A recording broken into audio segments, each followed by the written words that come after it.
Actually ಈಗ ಒಂದು ground ಲೆವೆಲಲ್ಲಿ ನೋಡೋದಾದ್ರೆ ಮಕ್ಕಳ ಬ್ರೈನ್ ಒಳಗೆ ಏನಾಗ್ತಾ ಇರುತ್ತೆ ಅಂದ್ರೆ ಒಂದು ಇನ್ಸ್ಟ್ರಕ್ಷನ್ ಕೊಟ್ಟಾಗ ಅವ್ರು ಅದನ್ನ ಹೇಗೆ ಪರ್ಸೀವ್ ಮಾಡ್ತಾರೆ? ಸಿ ಎಲ್ಲರಿಗೂ ಲ್ಯಾಂಗ್ವೇಜ್ ಪ್ಯಾಟರ್ನ್ಸ್ ಅಂತ ಇರುತ್ತೆ. ಓಕೆ. ಓಕೆ. ಒಬ್ರಿಗೆ ಬಂದು ಆಡಿಟರಿ ಇರುತ್ತೆ, ಒಬ್ರಿಗೆ ಬಂದು ಕೈನಸ್ಥೆಟಿಕ್ ಇರುತ್ತೆ, ಒಬ್ರಿಗೆ ಬಂದು ವಿಜುವಲ್ ಇರುತ್ತೆ. ಸೊ ಡಿಫ್ರೆಂಟ್ ಲ್ಯಾಂಗ್ವೇಜ್ ಪ್ಯಾಟರ್ನ್ಸ್ ಇರುತ್ತೆ. ನಾನು ನಿಮ್ಮ ಜೊತೆ ಮಕ್ಳ ಹತ್ರ ಅವ್ರ ಲ್ಯಾಂಗ್ವೇಜ್ ಪ್ಯಾಟರ್ನ್ ಕಲ್ತ್ಕೊಂಡು ಅವ್ರ ಜೊತೆ ಆ ಥರ ಮಾತಾಡಬೇಕು. ಓಕೆ. ಇವಾಗ ಹೇಳ್ತಾರೆ, ನಮ್ಮ ಮಗ ನನ್ನ ಮಾತನ್ನು ಕೇಳೋದೇ ಇಲ್ಲ. ಹ್ಮ್. ತಿರ್ಗಾ ನೀವು ಹೇಳ್ತಾನೆ ಇರ್ತೀರಾ, ಹೌದು. ಬಟ್ ಅವ್ರಿಗೆ ಅರ್ಥ ಆಗಲ್ಲ. ಯಾಕಂದ್ರೆ ಅವ್ರಿಗೆ ನೀವು ಕನ್ನಡಲ್ಲೇ ಮಾತಾಡ್ತೀರಾ, ಇಲ್ಲ ಇಂಗ್ಲೀಷಲ್ಲೇ ಮಾತಾಡ್ತೀರಾ, ಹಿಂದಿಯಲ್ಲೇ ಮಾತಾಡ್ತೀರಾ, ಬಟ್ ಅವ್ರ ಅನ್ಕಾನ್ಶಿಯಸ್ ಲ್ಯಾಂಗ್ವೇಜ್ ಪ್ಯಾಟರ್ನ್ ಅಂತ ಒಂದಿರುತ್ತೆ. ಓಕೆ. ಅದನ್ನ ಮಾತಾಡ್ತೀರಾ? ಇಲ್ಲ. ಸೊ ಅವ್ರು ಯಾವ ಲ್ಯಾಂಗ್ವೇಜ್ ಅಲ್ಲಿ ಮಾತಾಡ್ತಾರೋ ಆ ಅನ್ಕಾನ್ಶಿಯಸ್ ಲ್ಯಾಂಗ್ವೇಜ್ ಪ್ಯಾಟರ್ನ್ ನೀವು ಕಲ್ಕೊಂಡು ಅದರಲ್ಲಿ ಮಾತಾಡಿದ್ರೆ ಅವ್ರ ಅನ್ಕಾನ್ಶಿಯಸ್ ಬ್ರೈನ್ಗೆ ಆ ಇನ್ಸ್ಟ್ರಕ್ಷನ್ಸ್ ಹೋಗುತ್ತೆ.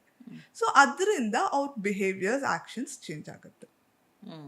ಸೊ ಬಟ್ ಪೇರೆಂಟ್ಸಿಗೆ ತಮ್ಮ ಮಕ್ಕಳ ಲ್ಯಾಂಗ್ವೇಜ್ ಪ್ಯಾಟರ್ನ್ ಏನು ಅಂತ ಹೇಗೆ ಗೊತ್ತಾಗುತ್ತೆ? ಓಕೆ, ಇದು ಬಂದು we call it as a concept. ಒಂದು ಕಾನ್ಸೆಪ್ಟೇ ಇದೆ. ಓಕೆ, NLP ಅಲ್ಲಿ ಹೆಂಗ್ ಕಂಡಿಡಿಯೋದು. ಫಾರ್ ಎಕ್ಸಾಂಪಲ್ ನಾನು ನಿಮ್ಗೆ ಹೇಳ್ತೀನಿ. ಇವಾಗ ಜಸ್ಟ್ ಒಂದು ಎಕ್ಸಾಂಪಲ್ ಕೊಡ್ಬೇಕಂದ್ರೆ ಬಿಗ್ ಪಿಕ್ಚರ್. ಓಕೆ. ಸೊ ಇದು if they are talking about visionary words like image, picture, ಇದೆಲ್ಲ ಬಂದು ವಿಷನ್ ಅಲ್ಲಿ ಹೋಗುತ್ತೆ. Visionary person. Correct. I can hear you, I can listen, tell me, ಇದೆಲ್ಲ ಬಂದು ಆಡಿಟರಿಯಲ್ಲಿ ಹೋಗುತ್ತೆ. Then again if they wanted like I can feel what you are saying. So feelings ಎಲ್ಲ kinaesthetic ಹೋಗುತ್ತೆ. ಇವಾಗ ಹಸ್ಬೆಂಡ್ ಅಂಡ್ ವೈಫ್ ಇಬ್ರು ಇರ್ತಾರೆ. So wife ಹೇಳ್ತಾರೆ, ಇಲ್ಲಿ ಬಂದು ಕೂತ್ಕೊಳ್ಳಿ, ನಾನು ನಿಮ್ಮ ಜೊತೆ ಮಾತಾಡಬೇಕು ಅಂತ. ಹಸ್ಬೆಂಡ್ ಏನ್ ಹೇಳ್ತಾರೆ, ಕೇಳ್ತಾ ಇದೆ ಹೇಳು. ಕರೆಕ್ಟ್ ಅಲ್ಲ? ರಿಲೇಟ್ ಸೊ ಇವಾಗ ವೈಫ್ ಬಂದು ಕೈನೆಸ್ಥೆಟಿಕ್, ಹಸ್ಬೆಂಡ್ ಬಂದು ಆಡಿಟರಿ. ಇವಾಗ ವೈಫ್ ಏನಂತಾರೆ, ನಾನು ಕರೆದೆ, ಅವ್ರು ಬಂದು ನಮ್ಮ ಜೊತೆ ಕೂತ್ಕೊಂಡಿಲ್ಲ. ಕರೆಕ್ಟ್.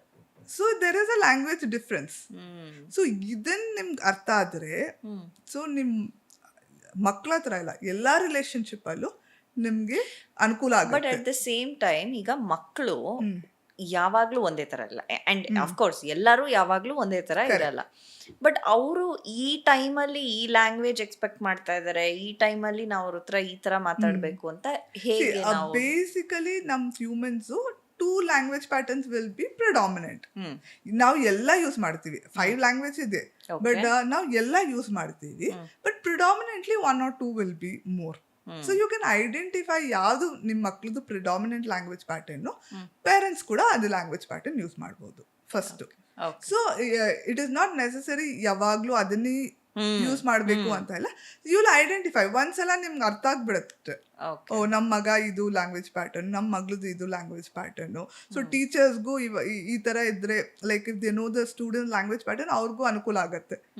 ಓಕೆ, ನಾನು ಇವನ್ಗೆ ಈ ಲ್ಯಾಂಗ್ವೇಜ್ ಪ್ಯಾಟರ್ನ್ ಅಲ್ಲಿ ಹೇಳಿದ್ರೆ ಅವ್ನಿಗೆ ಅನ್ಕಾನ್ಶಿಯಸ್ ಹೋಗುತ್ತೆ ಅಂಡ್ ಹಿ ವಿಲ್ ಚೇಂಜ್.